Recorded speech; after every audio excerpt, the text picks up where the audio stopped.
খুব পছন্দ করে। আসসালামু আলাইকুম। গতকালকে এয়ারপোর্টের এখান থেকে ব্লগটা শেষ করছিলাম, এখান থেকে আবার ব্লগটা শুরু করলাম।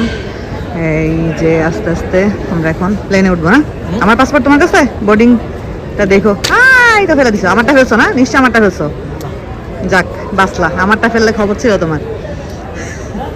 তো ওই যে প্লেন দাঁড়ায় আছে, ওই যে দেখতে পাচ্ছেন প্লেন আমাদের জন্য সুন্দর করে দাঁড়ায় আছে। তো আমরা বসে আছি, সবাই আস্তে ধীরে উঠুক, তারপর আমরা যাবো। এত তাড়াহুড়ার কিছু নাই, কারণ তাড়াহুড়া করে ওঠার কিছু নাই, প্লেন আমাদেরকে নিয়ে যাবে না। যেহেতু বোর্ডিং গেট পর্যন্ত চলে আসছি, সো আমাদেরকে ছেড়ে প্লেন যাবে না। আমাদের প্লেন হলো 4:15 ফ্লাইট আর কি। আর এখন বাজে, এখন কয়টা বাজে? 3:15, আরও 1 ঘন্টা আছে। তো এই যে সবাই আস্তে আস্তে উঠতেছে, তারপরে আমরা উঠবো ইনশাল্লাহ। এই তো আমাদের সব কিছু শেষ।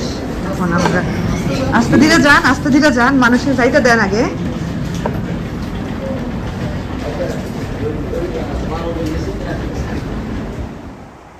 এই যে এখন হলো বিভিন্ন রকমের অ্যানাউন্সমেন্ট হবে। আর সৌদি এয়ারলাইন্সের কেবিন ক্রুগুলো, বিশেষ করে ফিমেল কেবিন ক্রুগুলো বেশ সুন্দর করে মাথা কাভার করে, এটা দেখতে খুবই ভালো লাগছিল। ওনারা এখন ব্রিফিং দিচ্ছিল, মানে ফ্লাইটে কী কী করা যাবে, ইমার্জেন্সি টাইমে কী কী করতে হবে, এগুলো জাস্ট ব্রিফ করছিল। তো ভাল লাগে আসলে এই ওনাদের এত সুন্দর করে ওনারা বলে, মানে ব্যাকগ্রাউন্ডে অ্যানাউন্সমেন্ট হয় আর সে অনুযায়ী ওনারা জাস্ট ইনস্ট্রুমেন্টগুলো দিয়ে জাস্ট দেখায় আর কি। তো ভালোই লাগছিল দেখতে। আর এই তো একটা জিনিস খুবই মজার লাগলো, প্লেন ছাড়ার পরে প্রথমে রিফ্রেশিং টাওয়াল দিল, ঠিক আছে ফাইন, মেনে নিলাম। কিন্তু কোনো তো মনিটর নাই, সামনে কোনো সিটে কোনো মনিটর নাই। মনিটর যেহেতু নাই, তাহলে ইয়ারফোন কেন দিল? সেজন্য দিল। যাওয়ার সময় তো মনিটর ছিল, তখন দিছে, ওইটা ঠিক আছে, মেনে নিচ্ছি। বাট এখন তো কোনো ইয়ে নাই, মনিটর নাই, কিন্তু ইয়ারফোন কেন দিছে? কেন দিছে? হ্যাঁ বাবা বলতেছে একটু পরে সবাইকে একটা একটা ট্যাব ধরাই দিবে, যেহেতু সামনে মনিটর নাই, তাই কারণে একটা একটা ট্যাব ধরাই দিবে, বলবে যে না ট্যাবে ইয়ারফোন দিয়ে মুভি দেখো, গান শোনো। আমার সামনে স্ক্রিন থাকলে ভাল লাগে কি, ওই যে ট্র্যাকিং করা যায়, কোথায় দিয়ে প্লেনটা যাচ্ছে, কোথার উপর দিয়ে যাচ্ছে, ওই ট্র্যাকটা করা যায়, ওইটা দেখতে আমার খুব ভালো লাগে। আর এটাও বোয়িং, বিশাল বড় প্লেন, আগেরটার চাইতে ওইটা বড়, যাওয়ার সময় যেটা ছিল সেটার থেকেও বড়। বাট সামনে কোনো স্ক্রিন নাই, যাই হোক, না থাকলে তো কিছু করার নাই। ওই যে দেখা যাচ্ছে উইন্ডো দিয়ে আস্তে আস্তে হলো সকাল হচ্ছে। এবার যাওয়ার সময়ও উইন্ডো সিট আমরা পাই নাই, আসার সময় তো উইন্ডো সিটের আশেপাশেও নাই, একদম মাঝখানের রোতে আমাদের সিট পড়েছে। তো যেহেতু এগুলো বোয়িং, এগুলোতে তো একটা রোতে অনেকগুলো করে সিট থাকে, ডান সাইড, বাম সাইড এবং মাঝখানে। আর এটাতে ডান সাইডে 3টা, মাঝখানে 4টা, বাম সাইডে 3টা ছিল। যাই হোক, টেক অফ হলো। টেক অফ হওয়ার পরে বেশ কিছুক্ষণ পরে আমাদেরকে মিল দিল। আর মিলে ছিল, এটা ব্রেকফাস্ট মিল ছিল আর কি, যেহেতু সকাল টাইম। আর এখানে আছে হলো অ্যাপেল, গ্রিন অ্যাপেল এবং নর্মাল যে অ্যাপেলটা মিষ্টি, যেটা সুইট অ্যাপেল, এটা সুন্দর করে এভাবে। এটা আমার খাওয়া হয়নি, আমি অ্যাপেল খুব একটা লাইক করি না, আমার ভালো লাগে না। তারপরে হলো তুষারের বাবা নিয়েছে একরকম, আমি নিয়েছি একরকম। আমি নিয়েছি স্ক্রাম্বল এগ, আর তুষারের বাবা নিয়েছে উপ্পাম না কি জানি একটা, সাউথ ইন্ডিয়ান ব্রেকফাস্ট ছিল আর কি। আর এখানে একটা ক্রোসন্ট ছিল, সাথে বাটার ছিল, তারপরে স্ট্রবেরি জ্যাম ছিল, অরেঞ্জ জুস নিয়েছিলাম আমি। আর হলো কি ছিল জানি, ও একটা ইয়োগার্ট ছিল, ইয়োগার্ট জ্যাম, এগুলো কিছুই খাওয়া হয়নি, যা শুধু মানে কোনো রকম হলো ক্রোসন্টটা বাটার দিয়ে খেয়েছি, ওইটা বেশ ভালোই লেগেছে। আর হলো অ্যাপেল তো খাই নাই। আর যেটা মেন মিল ছিল সেটা আমি আসলে মানে ভাবছিলাম যে মজা লাগবে অনেক, বাট খুব একটা মজা লাগে নাই। কেন জানি মনে হয় এবারে আমাদের প্লেনের খাবারের নসিবটা একটু আমাদের টেস্টের সাথে মিলতেছে না আর কি। এই আলমারাইটা হলো, আলমারাই যে এটা ইয়োগার্টটা দেখলেন, এটা হলো সৌদির খুব নামকরা একটা ব্র্যান্ড আলমারাই। এদের ইয়োগার্ট, ড্রিঙ্কস, তারপরে লাচ্ছি, এগুলো খুবই মজার। এটা আমার, এটা তোষানের বাবা। তোষানের বাবাও অল্প একটু খেয়ে রেখে দিয়েছে, আমিও অল্প একটু খেয়ে রেখে দিয়েছি। কারণ আসলে টেস্ট না মিললে নিজেদের চয়েস অনুযায়ী, তাহলে সেটা কিন্তু খাওয়া যায় না। যাই হোক ব্রেকফাস্ট করে একটা ঘুম দিয়েছিলাম, ঘুম থেকে উঠেই দেখি ল্যান্ডিংয়ের সময় হয়ে গেছে। 6 ঘন্টা 20 মিনিট মতো লাগে সৌদি থেকে বাংলাদেশে আসতে। তো মদিনা থেকে আমরা এসেছি, মদিনা থেকে ঢাকা এয়ারপোর্টে আসতে লেগেছে 6 ঘন্টা 20 মিনিট। তো এখন সবাই আমরা আস্তে আস্তে নামতেছি। আর পুরো ফ্লাইটে বেশিরভাগই 90%ই সবাই হাজি ছিল, সবাই ওমরা করে এসেছে আলহামদুলিল্লাহ। ওই যে আমরা যাচ্ছি। তাড়াতাড়ি ল্যান্ড করছে না গো? তাড়াতাড়ি ল্যান্ড করছে না নাকি ঠিক টাইমে করছে? ফার্স্টে সেই টাইমে চেয়ে তাড়াতাড়ি ল্যান্ড করছে। এখন সব কিছু ঠিকঠাক করে তারপরে আবার শ্বশুরবাড়ির উদ্দেশ্যে সময় লাগবে আরও। বাচ্চাগুলো এক্সাইটেড, আমরাও এক্সাইটেড। আমার 2 বাচ্চাকে ছাড়া আমরা 2জন আজ পর্যন্ত কখনো আলাদা থাকি নাই। হয়তো আমি দেশে আসছি, তুষানের বাবা থাকতো, তুষানের বাবা হয়তো আগে 2-1 বার দেশে আসছে, আমি আর তুষান ছিলাম, এরকম কখনো হয়নি আসলে আমাদের। তো এই প্রথম টাইম যে 2 বাচ্চাকে ছেড়ে আমরা 2জন আলাদা। তো ঠিক আছে, চলুন। এই তো আমরা লাগেজের জন্য অপেক্ষা করতেছি। ছোট্ট কার্টুনটা পেয়ে গেছি, আর একটা লাগেজ ওই দিক দিয়ে আসতেছে। আরও পানি, জমজমের পানি, 2টা জমজমের পানি, 2জনের 2টা।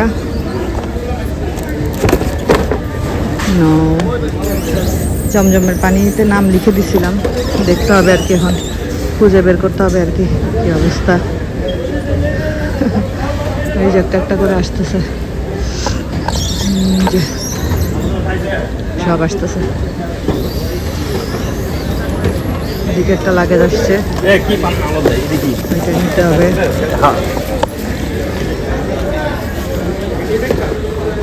জমজমের পানিটা খুঁজে পাইতে একটু সমস্যা হবে, নাম তো লেখা আছে, বাট তারপরেও একটু সমস্যা হবে আর কি খুঁজে পাইতে।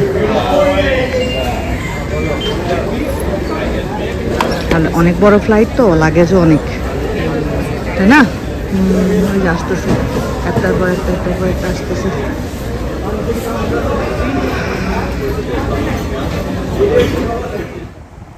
তো এই যে আমাদের মোটামুটি সবগুলো লাগেজই চলে আসছে, আর একটা সম্ভবত লাগেজ আমাদের আসা বাকি। যে লাগেজটা আমরা সৌদিতে কিনেছিলাম, নতুন একটা লাগেজ আমাদের কিনতে হয়েছিল। ওই তো ওখানে গিয়ে টুকটাক করে এটা ওটা শপিং করতে করতেই দেখা গেছে যে আর যেগুলো নিয়ে গিয়েছিলাম ওগুলোতে জায়গা হচ্ছিল না, পরে একটা লাগেজ কিনেছি আর কি।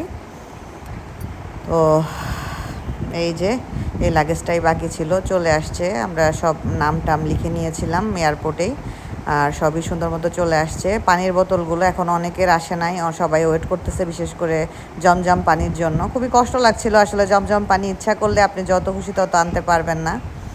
যাই হোক, এখন তো সব কিছু নেওয়া শেষ, আস্তে আস্তে বের হব। আমাদেরকে রিসিভ করতে এসেছে আমার তুষারের বাবার ভাই এবং ভাবি, আমাদেরকে রিসিভ করতে এসেছে। ওনাদের সাথে একসাথে আমরা চলে যাব আমার শ্বশুরবাড়িতে।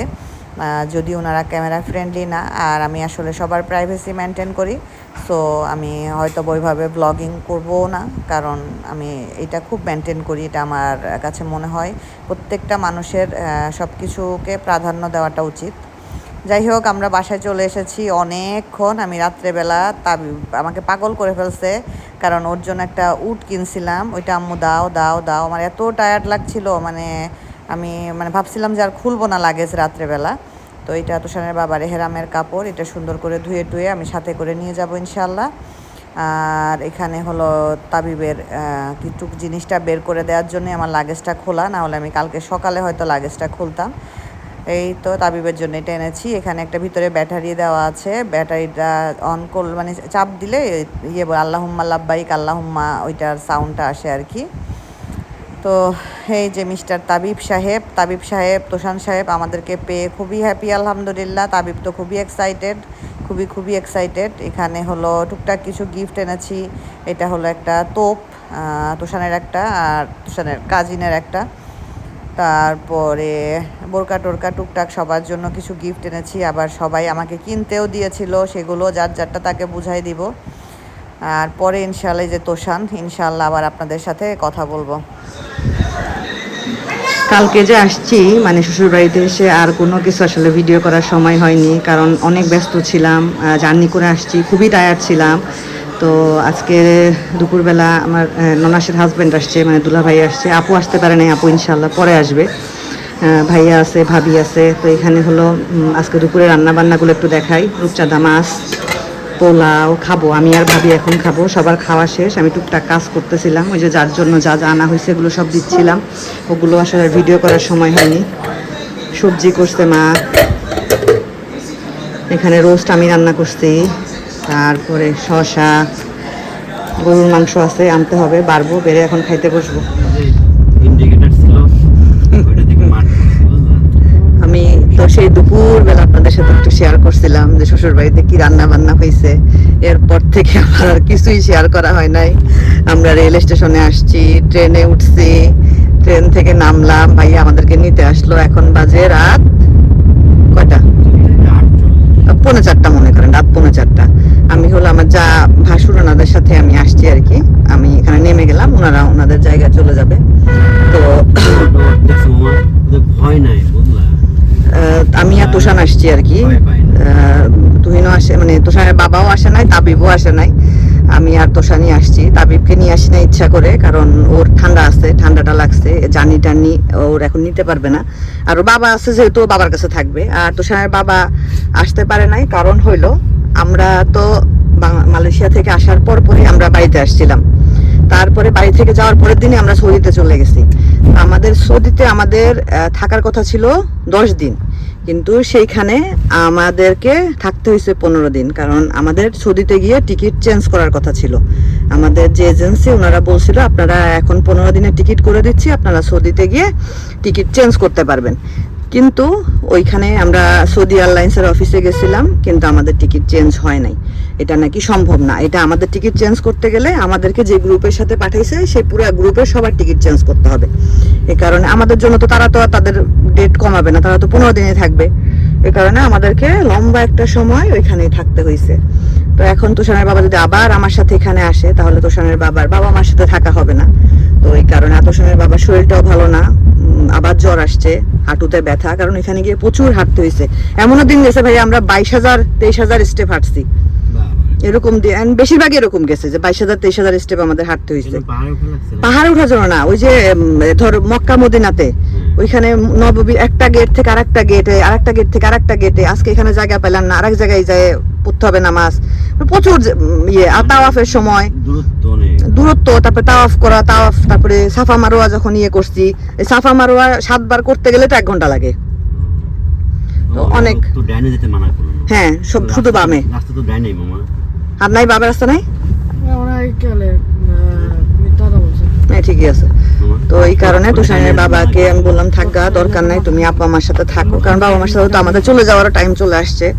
তো আমার পাশে তো তার বাবা মার সাথেও সময় কাটাবে। তো আমিও এখানে বাড়িতে আসছি, আমিও থাকতে পারবো না বেশি দিন, আমাকেও চলে যেতে হবে। আমার ঢাকায় কাজ আছে, ওগুলো আমাকে করতে হবে। ফ্লাইট তো আমাদের দাদা কয় তারিখে জানি, ওরকমই মনে হয়, হ্যাঁ। তো সো আমাদের ওইখানে চলে যেতে হবে, আমাদের ওইখানেও কাজ আছে। তো এই সব কিছু মিলায়ে তো আমি আর তোষান আসলাম, কারণ আসছি এক জায়গা থেকে, এখানে মানে বাড়িতে না আসতে তো শান্তি পাবো না। কালকে আসছি, আজকে আবার চলে আসছি। যাই হোক, যে কয়দিনই থাকবো ইনশাল্লাহ। তারপরে তো আবার চলে যেতে হবে সেই ব্যাক টু দা প্যাভিলিয়ন। তো এই যে এখন যাচ্ছি আর কি, চলেন যাওয়া যাক। তো আমি তো গতকালকে কি আজকে ভোরবেলা আসছি, আসার পরে ফজরের পরে যে ঘুমাইছিলাম, সেই এক ঘুম থেকে উঠছি হইলো দুপুর 1টার সময়। হ্যাঁ মা, ভাবি, হ্যাঁ মা বলে হ্যাঁ, আমার ভাবি হলো, ভাবি সুন্দর লাগছে না এটা পরে। আমার ভাবি হলো ইয়ে করতেছে, বুড়ির প্রিপারেশন করতেছে। এখন কয়টা বাজে ভাবি? 7:30, হ্যাঁ। আর তারপরে দুপুরে তো 1টার সময় ঘুম থেকে উঠলাম, উঠার পরে সেই 1টার সময় ঘুম থেকে উঠে টুটে, হ্যাঁ ভাবি, হ্যাঁ, তারপরে হলো ইয়ে করলাম, এই চা খাইলাম, একটু গল্প গুজব করলাম, ভাই ভাবির সাথে একটু সময় কাটাইলাম। তারপরে হইলো দুপুরবেলা আবার কি করলাম, দুপুরবেলা খাওয়া দাওয়া করলাম, আসরের নামাজ পড়ে আবার একটা ঘুম দিছিলাম, মানে শুচ্ছি আর ঘুমাই যাচ্ছি, এত টায়ার্ড। শরীর, মানে এখন শরীর আরাম পাইছে। যে এতদিন তো খুবই টায়ার্ড ছিলাম, এতদিন তো আরাম করি নাই, এখন শরীর আরাম পাইছে, এখন হলো শুইলে ঘুমাই যাচ্ছি। তো যাই হোক, ঘুম থেকে উঠলাম মাগরিবের সময়, এখন হলো 7:30 মতো বাজে। তো এই জায়গায় ভাবি হলো বললাম যে ভাবি বিকালে দেখো তো টুকটাক মানে বাদাম ভাজাটা যেরকম কিছু করা যায় কিনা। তো ভাবি বাসায় বাদাম ছিল, এই যে হলো বাদাম বাঁচতেছে আমাদের ছায়া। আর এখানে হলো চিপস ভাজা হবে। এই চিপসগুলো খাইতে ভালোই লাগে না? ভালোই লাগে চিপসগুলো খাইতে, ওই লবণ টবণ দিয়ে খাইলে ভালোই লাগে। এই যে চিপসগুলো আমাদের এখানে কেজি হিসাবে বিক্রি পাওয়া যায়, কেজি আধা কেজি যে যেমন নিতে চাই নিব কিছু। এগুলো আবার মালয়েশিয়াতে পাওয়া যায় না, মালয়েশিয়াতে যেগুলো পাওয়া যায় ওগুলো হলো ফুল ফুল, কিন্তু ভাবি ফুলে না, ফুলে না আর মানে মচমচা হয় না। ভাজো, বেশি করে ভাজো, এতগুলা কে খাবে? আমি এতগুলা নিয়েও অতগুলো আমার খাওয়া হবে না ভাবি। ভাজো, বেশি করে ভাজো, সবাই মিলে খাবো না। তা ঠিক। তো এই হলো অবস্থা। দেশ থেকে আসলে এগুলাই নেই আর কি, দেশের থেকে আর নেওয়ার মতো কি আছে। এখন হলো এগুলা খেয়ে দে একটু হলো ইয়েতে যাবো, জানি বলে রুনু আপার কাছে যাবো। রুনু আপার কাছে জামা বানাইতে দিয়ে আসছিলাম, আরো 2টা ড্রেস বানাইতে দিব। হ্যাঁ সাথী আপা, সাথী আপা কি জানি বলতেছে। আর এই যে ভাবি আরো কাজ করতেছে, আমি দাঁড়ায় দাঁড়ায় দেখতেছি, গরম লাগছে প্রচুর এই কয়দিন। হ্যাঁ টুকটাক গুলা অনেক হেল্প করে মেয়ে, ভালো লাগে আমার দেখতে।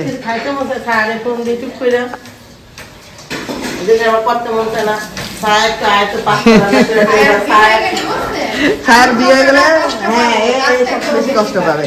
এটা কে? এটা কে দেখি? এই হলো আমার তাবিবের 2 মাসের বড়।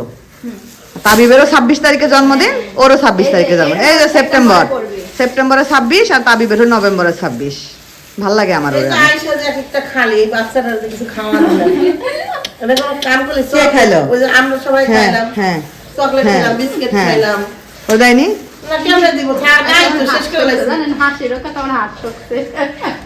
আর এইটা কে জানেন? এই বাচ্চাটাকে আপনারা চিনেন? এটা হলো আমার মা। আমার মা আর আমি আসরের পরে ঘুমাই গেছিলাম না, মা আর আমি ভাত খাইলাম, ভাত খেয়ে শুইলাম আর ঘুমাই গেলাম। কিন্তু কোন সময় মা আমাকে থুয়ে চলে আসলো টেরি পাইলাম না। চলো মা, চলো আমরা। তো এই আর কি,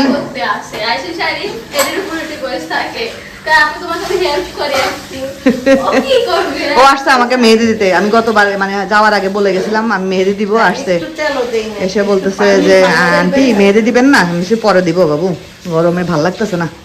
আর ভাবি হলো ভাবির ভাইয়ের জন্য, ভাই বলতে মিস্টার তুহিন সাহেবের জন্য ভুড়ি, কারণ তুহিন সাহেব আসতে পারে নাই। খুব পছন্দ করে ভাজা ভাজা, আমাদের এলাকার যেগুলো আছে না ভাজা ভাজা একদম ওইটা পছন্দ করে। আর আমি একদমই খাইতে পারি, গন্ধই নিতে পারি না ভাবি। ভালো লাগে, খুবই পছন্দের খাবার তো, মানে মাংসের চাইতে মনে হয় ভুড়ি পছন্দ করেন বেশি। জানি তো। তো এই আর কি, আজকের মতো তাইলে বিদায় নেই। সবাই ভালো থাকবেন, সুস্থ থাকবেন।